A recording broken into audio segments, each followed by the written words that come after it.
Miguel González Márquez, para que hablemos acerca de este plan que ha propuesto el gobierno federal, particularmente el presidente que lo presentó ayer en la mañanera, este plan contra la inflación que dijeron se enfocará en impulsar la producción para el consumo interno y mantener el precio de la canasta básica. Este nuevo plan, que fue detallado por el titular de Hacienda, Rogelio Ramírez de la O, se basa en que la inflación ha impactado en lo que se refiere a la oferta de productos. Y entonces esta respuesta consiste en producir más alimentos y reducir costos regulatorios y logísticos por parte del gobierno y los productores para fortalecer la oferta de alimentos. Y este acuerdo, con duración hasta febrero de 2023, contiene varios puntos, entre ellos una licencia universal que exime de trámites y o permisos sanitarios para la producción y distribución de alimentos y del impuesto general de importación, y otras situaciones como las tarifas congeladas en autopistas concesionadas al Fondo Nacional de Infraestructura y Caminos y Puentes. Luis Miguel, muy buenos días, qué gusto tenerte con nosotros en Arriba San Luis. Hola, muy buen día, encantado de estar con ustedes. Luis Miguel, ¿qué tan efectivo te ha parecido este plan que es, como decíamos, hasta febrero de 2018? Creo que hay que tomar en cuenta que el primer plan, el que se dio a conocer a principios de mayo, efectivamente no tuvo los efectos que se esperaban. Tenemos que la inflación en el caso de alimentos y productos del campo, pues todavía sigue vivita y coleando. Las medidas anunciadas, desde mi punto de vista, tienen un problema, y es que va a ser muy difícil verificar que estén funcionando plenamente. Creo que en algunos casos nos recuerda lo que pasó en mayo, donde decían, bueno, para combatir la inflación, vamos a mejorar en carreteras, vamos a agilizar trámites en aduanas y a partir de eso vamos a resolver el tema, vamos a comenzar a resolver el tema. Ahora el enemigo a vencer es la regulación sanitaria, y a mí me parece que no es necesariamente deseable que para que el precio de los alimentos baje se pasen o literalmente se brinquen ciertos filtros, ciertos controles en inocuidad alimentaria. Luis Miguel, hay una cancelación, además, durante el acuerdo de la exportación de maíz blanco, frijol, sardina, chatarra, de aluminio y de acero. Esto se podría extender a otros productos, pero ¿esto realmente ayuda a paliar toda esta situación que estamos viviendo? A menos que haya un diagnóstico que no conocemos, entiendo que lo que exportamos de maíz blanco no alcanza a reflejarse como carestía en el mercado interno. Creo que es más una medida simbólica, es una forma de que los productores piensen más en el mercado interno que en exportación, pero desde mi punto de vista no va a resolver. México no es un gran exportador de maíz, más bien es todo lo contrario, es un importador, y hasta donde yo entiendo no hay problema de abasto de maíz en México. ¿Cómo estás, Luis Miguel? Te saluda Jesús Aguilar con mucho gusto. Gracias por estar aquí. En este tema, a mí me parece que evidentemente esto es una medida política del presidente, porque es muy difícil, por eso te pregunto a ti que eres el experto, es muy difícil que realmente pueda controlar la inflación. Los gobiernos no pueden controlar con esa clase de medidas la inflación. ¿Estás de acuerdo? Sí. Hay que decirlo, política, es una medida política, pero Jesús, yo diría, es política necesaria. Me explico.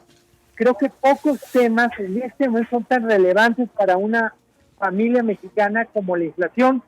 Entonces, me parece bien que el presidente esté preocupado y ocupado en que la inflación baje.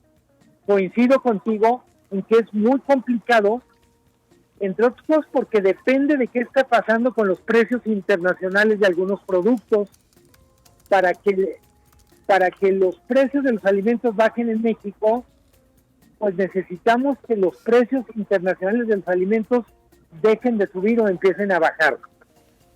Entonces, sí coincido, es un anuncio político, pero no diría político como un adjetivo necesariamente negativo.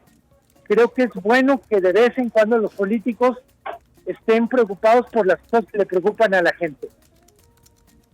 Bien, hay un tema en particular, Luis Miguel, que tiene que ver con la Profeco, que se vuelca ahora o también asume el rol de controladora y de fiscalizadora de la distribución de alimentos. ¿Cómo es que tendría que operar esto sobre una Procuraduría Federal del Consumidor que en realidad antes se volvía, o más bien fungía, como una vigilante de los precios y también de la calidad?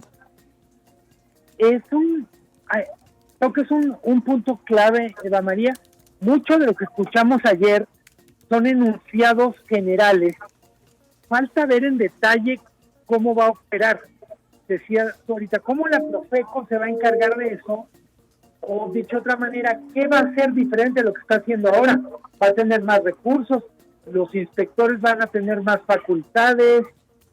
Me parece que tenemos pendiente ver las letras chiquitas, lo que no se anunció ayer, cómo van a operar. Yo insisto, no es cualquier cosa que digan, bueno, es que Senacica va a voltear para otro lado cuando lleguen estos productos, porque es más importante que bajen de precio a que lleguen, a que pasen todos los controles de seguridad alimentaria.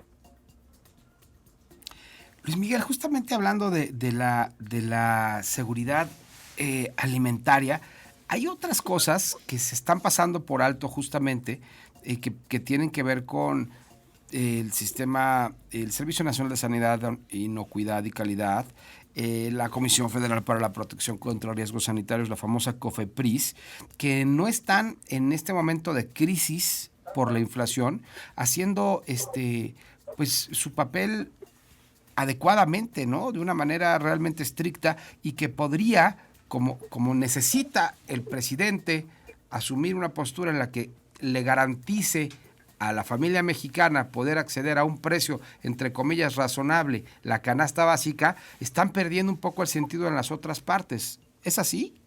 Totalmente. En pocas palabras, hay un riesgo, en el caso de COFEPRIS hay evidencia de que para algunas cosas se vuelve un cuello de botella. Senacica es un organismo que funciona bien, del que normalmente no escuchamos quejas, pero y vamos a decir, sería más lógico decir, para que hagan mejor su chamba, para que la hagan más rápido, les vamos a dar más tecnología, más recursos humanos, vamos a hacer que efectivamente puedan funcionar mejor. Si no están funcionando bien y se asume que mejor no haga nada, pues se prende un foco. Yo insisto, el objetivo es tener mejores precios más bajos, pero sin sacrificar calidad, y en calidad yo entiendo sanidad, inocuidad, seguridad para los consumidores y para algunos productores, decir lo que estoy usando efectivamente cumple todos los estándares y no me tengo que preocupar por eso. Bien, Luis Miguel, por último, a ver, este acuerdo de 1,039 pesos para la canasta básica con 24 productos, que es una reducción de un 8% al costo actual, ¿qué tan efectivo es directamente para las familias? Es un 8%, y ayer justamente me tocaba escuchar a una persona en el supermercado que decía, bueno, pues es que además uno tiene que ir con la lista de estos productos en específico para andarlos detectando en cualquier lugar. O sea, la medida así, tal cual, me tocó escucharla. Alguien decía, pues a mí no me es tan efectiva porque tengo que ser como muy sistemática en este sentido para localizar específicamente los productos que van a tener este descuento, ¿no? O este precio fijo. ¿Cómo ves esta situación en particular? Es que pones el dedo en la llaga, Eva María. En algunos casos, cuando se dice pan de caja, no es todo el pan de caja, sino una presentación en particular. Exacto. Cuando se dice lata de atún, es una presentación particular. Entonces, lo que ha ocurrido, que es una especie de, vamos a decir, de realidad alternativa, es el gobierno se refiere a esta canasta específica, pero las amas de casa, las personas que hacen la compra en los hogares, pues dicen, en realidad, no siempre compro esa presentación, o, para ser más claro, no siempre está disponible en el súper. Entonces, sí hay un tema ahí de ¿qué pasa con quien compra esos productos pero no esa canasta? Pues probablemente se va a encontrar con que no va a bajar de precio, pero incluso hay que ver si esa canasta en particular efectivamente logra, como dice el refrán, pues del dicho al hecho hay mucho trecho. Efectivamente, pues te queremos agradecer que tengas tiempo de platicar con toda la audiencia de MG Comunicación. Luis Miguel González, director general editorial del periódico El Economista. El gusto es mío, Jesús, Eva María, muy buen día, buena semana. Muchas gracias, Luis Miguel, un abrazo enorme.